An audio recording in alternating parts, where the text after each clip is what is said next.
to you. Yeah, Nick, what's new?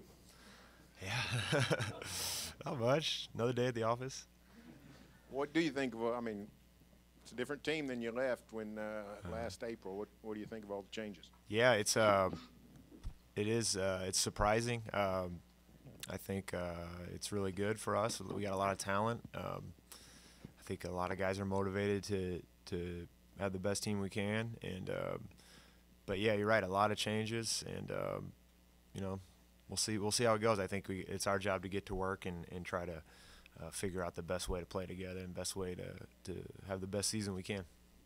Nick, if you could take me back to 2003 and seeing Melo in the championship game and what you remember about that, and just what's it like now to be a teammate with that guy so many years later? I mean, to me, that game for me stings more than any game. That loss, losing in a championship game. But we battled, man. We played as hard as we could, and he was great as a young player, as a freshman. Jerry McNamara hit a ton of threes. It was just like it was a rough game for us, but you know, that's a great moment for him and really springboarded his career into the NBA. But I'm you know, excited to have him as a teammate. I think he's a really good player, and he's going to help us a lot. And it's good to have. For me, I enjoy having more veteran guys around, and I think it's going to really work out well. Nick, does this collection of talent, of stars, remind you at all of when Harden and Kevin Durant were here with Russ? I think it's just different because those guys, everybody was so young then. It was we didn't know how good we were or what we had, I think, with those teams until we got to the end of the season and were able to keep winning playoff series. So it is a different feel, I think, just because of the stage that guys are at in their careers. But it is a similar feel with a lot of talent, and I think that's always a good thing is to have plenty of talent and then have to figure out you know, how to play with it. It's better than the alternative to not have enough talent to beat some of these teams. Hey, Nick, right over DJ Raven K with 105.1 KBLP. Good to see you still on the team, buddy. Thank you. I just want to give a compliment because Mr. Priestley, he's assembling maturity. And that's what I see with the squad right now. And like you touched on that just a moment ago. I think with Carmelo now, and you got George wanting to get in his game more maturity, and Russ has help, and all of you guys now could come together as a unit and be a cohesive unit, not just because of the names. I know that's a lot of what's going on, you know, and a lot of people are really excited about that. But I think when you have a level of maturity involved, that leadership just exuberates, and that makes you a well-oiled machine because you know the parameters in which you have to work. So give me your thoughts on that. Yeah, I think you're right. We've built a lot of successful teams here with a lot of youth, and but we've always had veteran guys that have been there to lead by example, to try to help younger players. And I just think when you have veterans that can also still play really well, I think that's the best case. And you know, those guys have been through a lot of battles, and they're gonna just understand how to play, how to win games. There's some little things you understand as a player with some experience that you can pick up, and I think it'll be good for us. Yeah. A lot of reaction to what Donald Trump had to say Friday, Nick, in NFL stadiums yesterday, and then today throughout the NBA at different media day events. What was your reaction to it, and what do you anticipate maybe the reaction throughout the league might be after the season starts? Will it be universal? Will it be team by team, guy by guy? How do you think that'll play out? Well, I'm disappointed in the president's comments. I think he's got an opportunity to try to bring people together, and it seems like every time he has a chance, he tries to tear people apart. I don't know if it's for political gain or what, but I think part of being an American and loving America and loving the country is loving your fellow American and the other people who make up this country. So when people have an issue that they protest, they're trying to make the country a better place. And whether you agree with them or disagree with them, to then make them your enemy does nobody any good. And for me, it's disappointing. I think it's, you know, players are players are in an interesting position in this country where they have a huge voice, and they can try to use that for good and to unite the country. I think that's what guys are trying to do. I know it's a tricky situation, and a lot of people disagree with it, but I just wish, instead of instantly saying it's us against them and fighting the culture wars that everybody seems to fight all the time, I just wish there would be more listening and trying to make it better and solve problems instead of just point out whose fault it is for problems. Nick, you've put in your time talking about how you wanted a shorter preseason back when it was 8 games and a month long and whatever, and now it's shorter and you got all these zillion pieces that you have to work in. Do you kind of wish they were putting in that rule? This is maybe the one year I was a guy that had been used to a lot of continuity. That's a good point.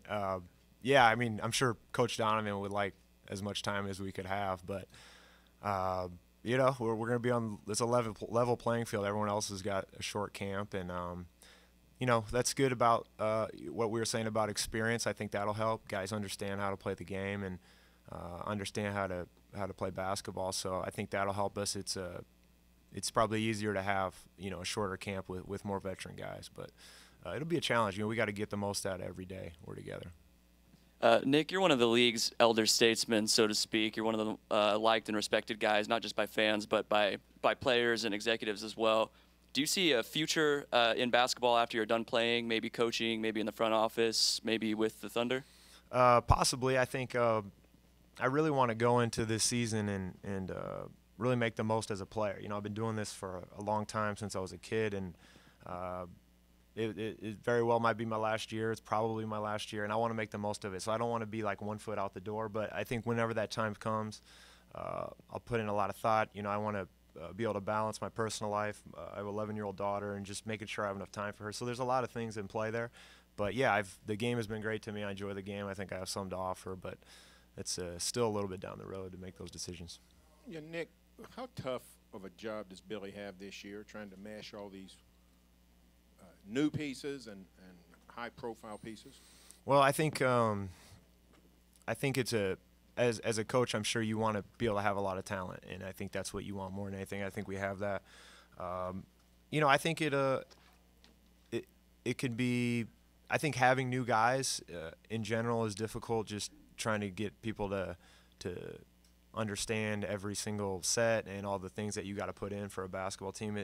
It's, you know, to be able to come in with, you know, your top 7 guys back obviously is an advantage, but it's tough. But I think the players are really, all these guys that are new are all in a point in their career. I think they're really engaged and really excited, really want to have a good year. They got, you know, they're older in their career. They want to have success, team success, and I think that's why they're here. And so I think that's a good starting point. And we'll figure it out. There'll probably be days where we're with so many new guys, we don't look great and we struggle. But as always, like we always say here, it's about putting the work in day by day, and then at the end of the year, you have the best team possible.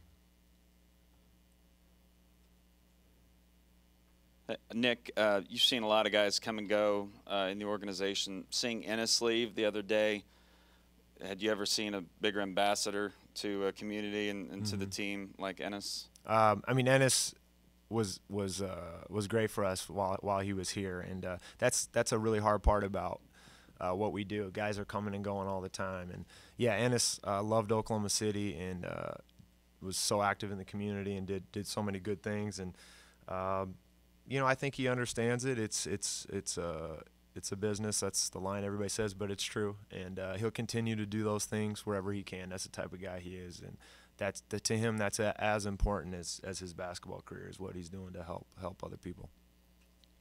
I just wanted to say I tried asking Russell a question about 20 minutes ago, and it came out poorly, and now I'm trending on Twitter. But I want to go ahead and get a rebuttal here.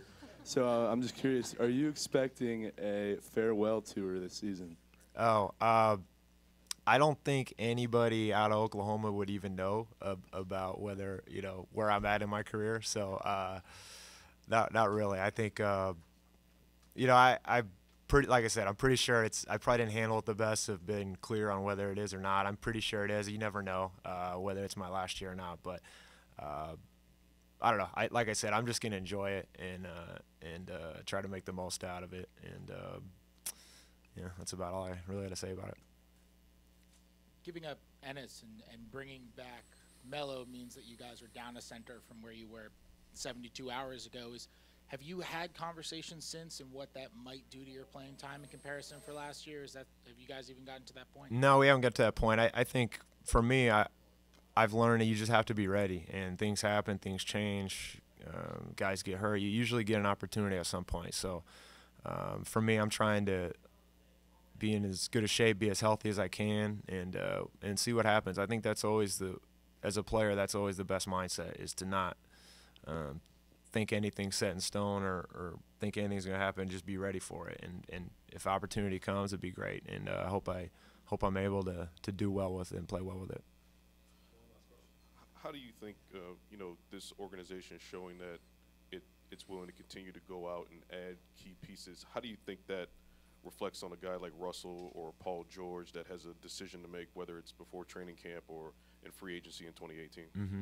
I think, well, as players, you want to have the best team possible, and we appreciate the team or the front office doing what they can to give us that. And as always, I feel like those guys know what they're doing, and they've got a proven track record, and they've made good decisions. So this is what they want to do with the team. So we're here, we're happy about it, and I think Russell knows that that the team has been supportive of his career, and it's been a good place for him. But for us, we play with who we got, and we'll be ready to go. And I'm really looking forward to it. It'll be a fun year, I think. All right.